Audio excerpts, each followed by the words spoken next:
Hi, class. Welcome to week 3 of Human Sexuality.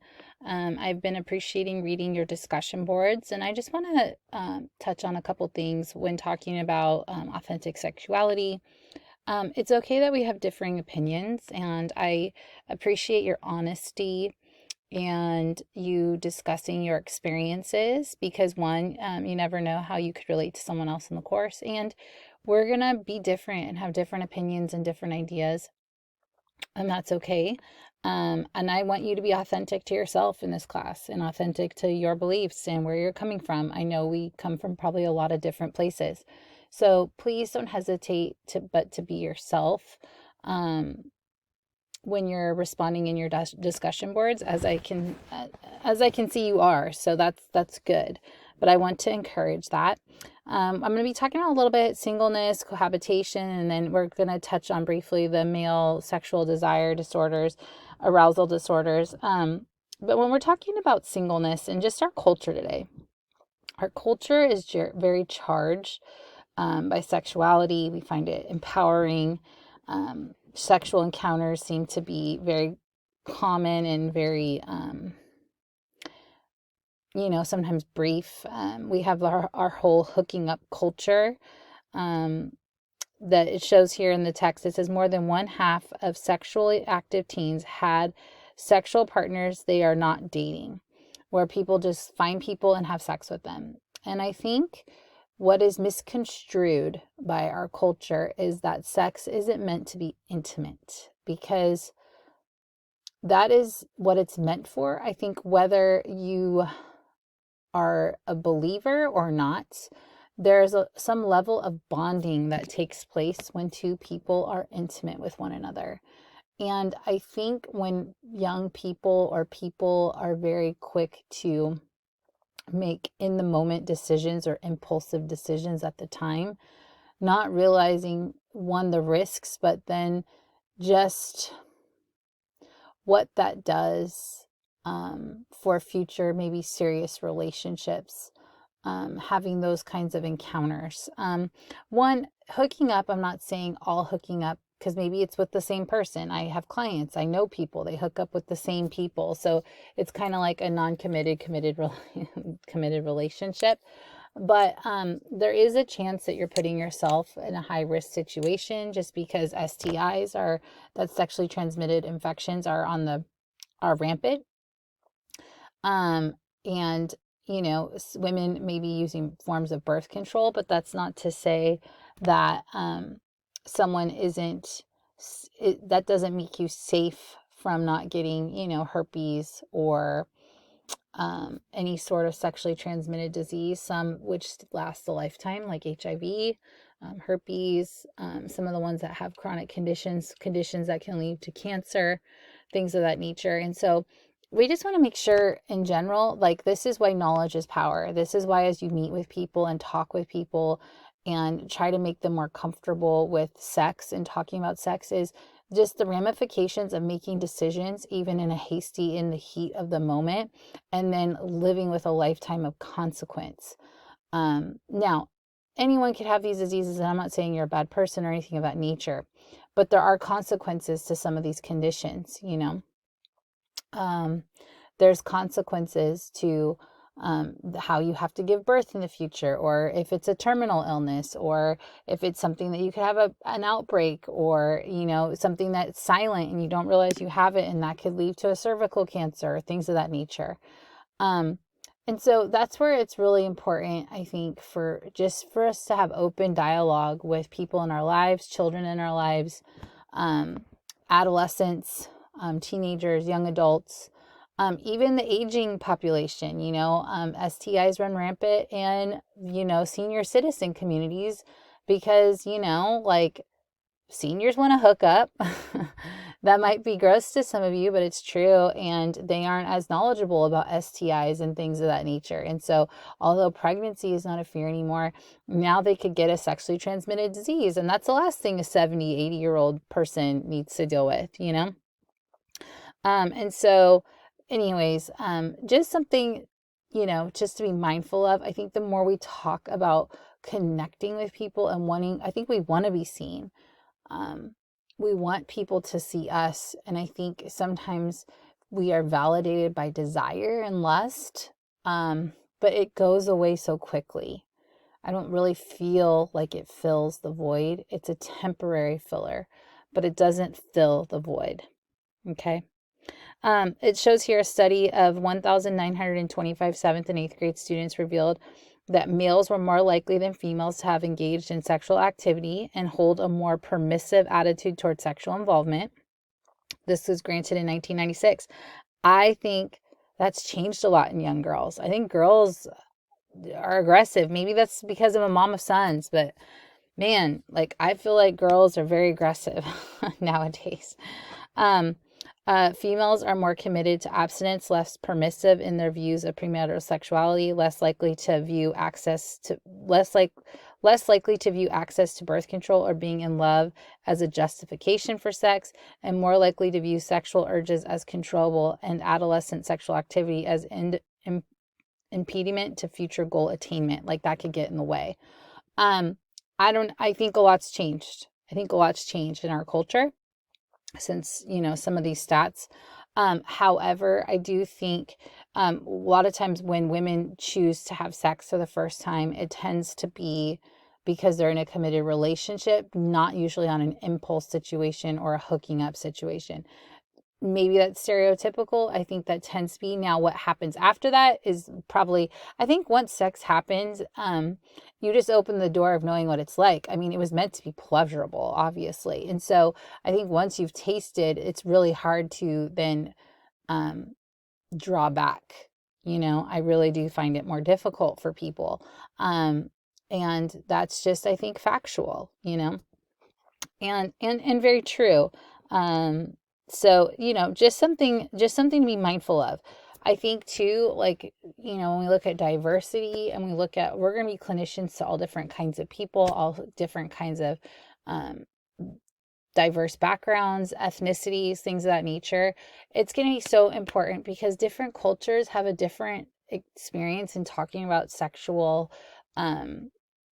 concerns with children and adolescents. And so to be able to be someone who can maybe help a parent be able to discuss this, or to not shame kids with questions that they may feel ashamed to ask, and to stop those kinds of generational curses of we don't talk about it but then we end up pregnant. How did I end up pregnant? I didn't even know, which sounds so lame, but a lot of people feel embarrassed to ask questions.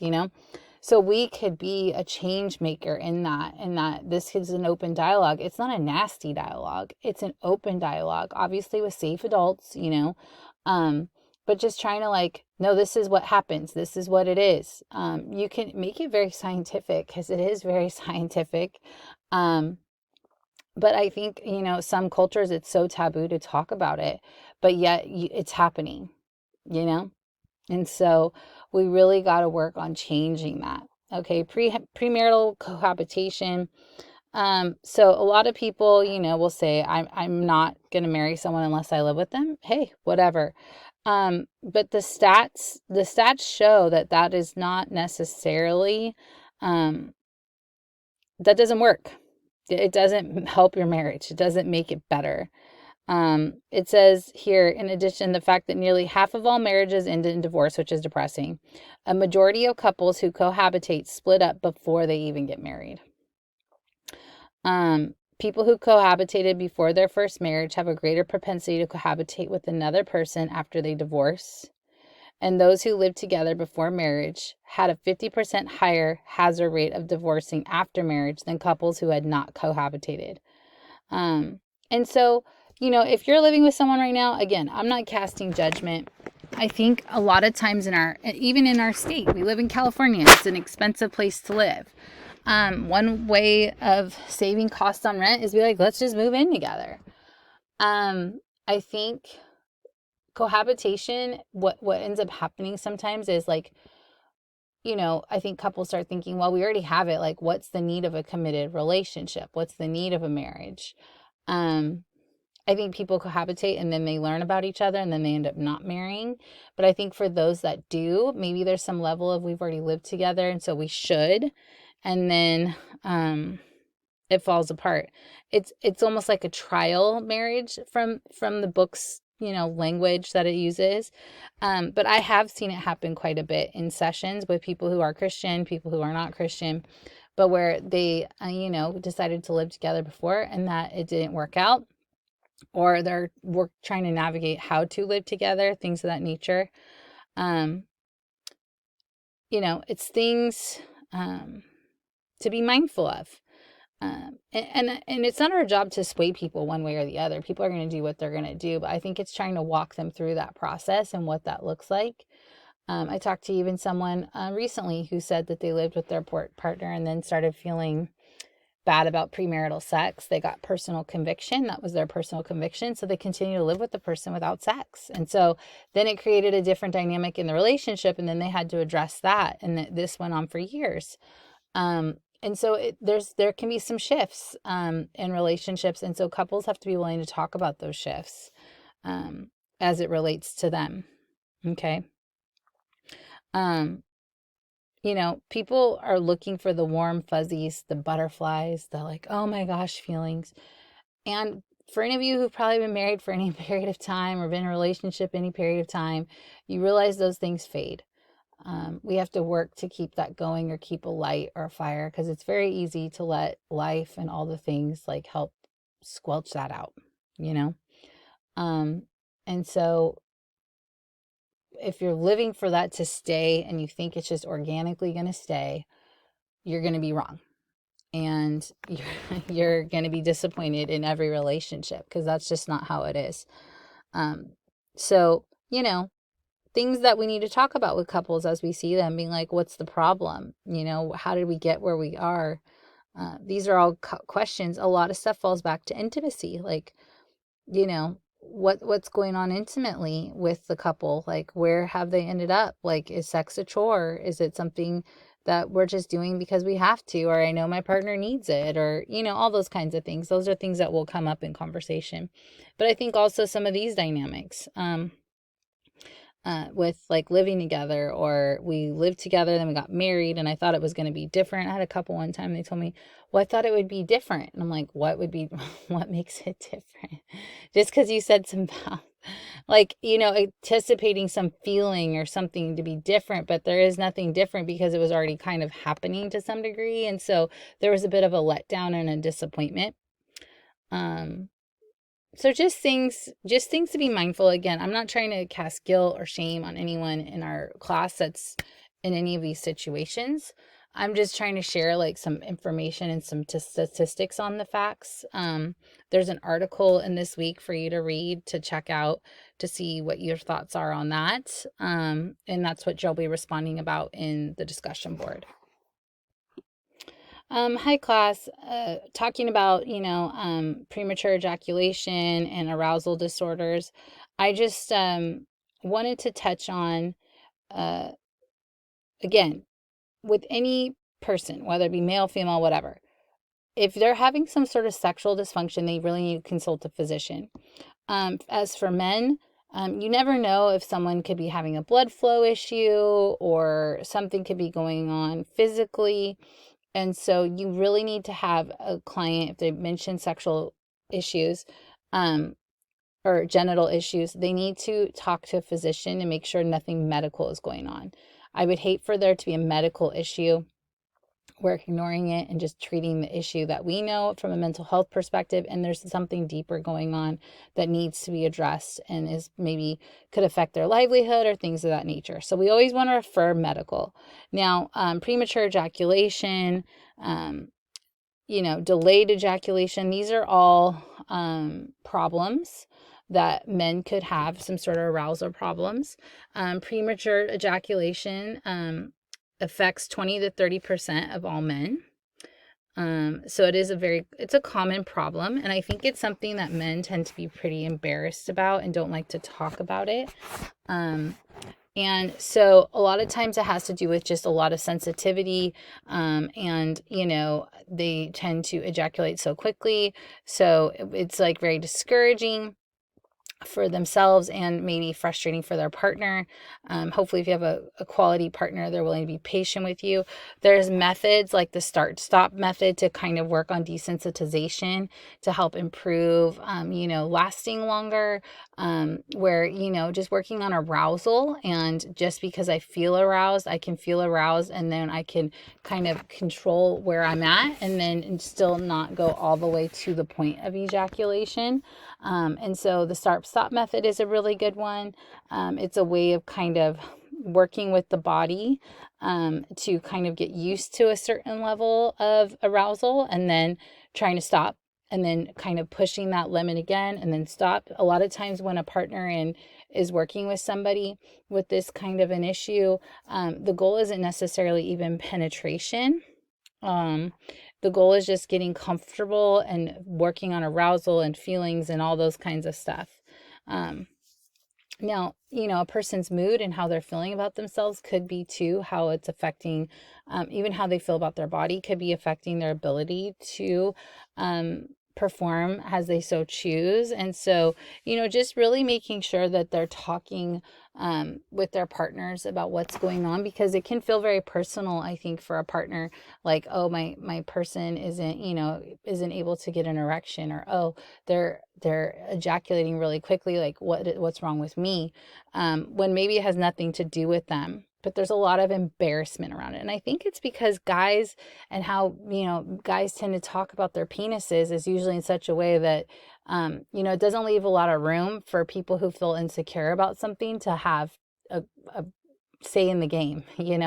If everyone's talking about how great it is and how big it is and all those kinds of things, which isn't true usually. And usually if you're having to talk about it, you're probably not even usually getting it, right? Like, people who feel like they have to talk about their sexual escapades and their sexual encounters and how big their genitals are usually are people who are insecure. But that's neither here nor there.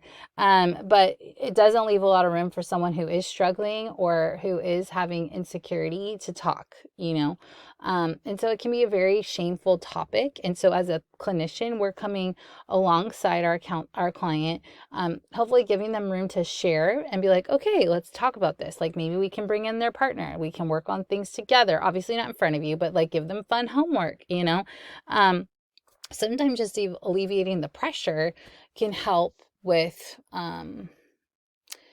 performance, and performance is important. It matters to people. We can say it doesn't matter, but it matters. At the end of the day, we want everyone to be happy with their sexual encounter, right? And so just some thoughts on that. Now, arousal, not getting aroused, I want to kind of touch back on something I mentioned the other day about just our culture and pornography.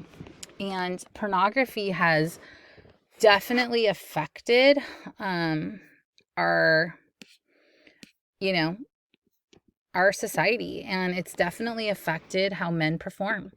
And I think a lot of people think that porn will help their sexual relationship or something of that nature, but the reality is porn definitely does not help. And if someone is watching so much porn that they are masturbating a lot, then as a result, they basically and this sounds really crass, and I'm sorry if it sounds crass to some of you, but a hand cannot emulate a woman's vagina. So where a man may be masturbating and using his hand, he's able to gauge like the pressure points, all those kinds of things, and is able to get the outcome he wants. A woman's vagina is not like that. And so when a man finally does have sex, it feels very different. They're not getting the outcome that they want. And then we don't have ejaculation, or we have a hard time even getting an erection, which is so sad because our culture almost kind of screams at us in some ways, like porn will help, porn will help.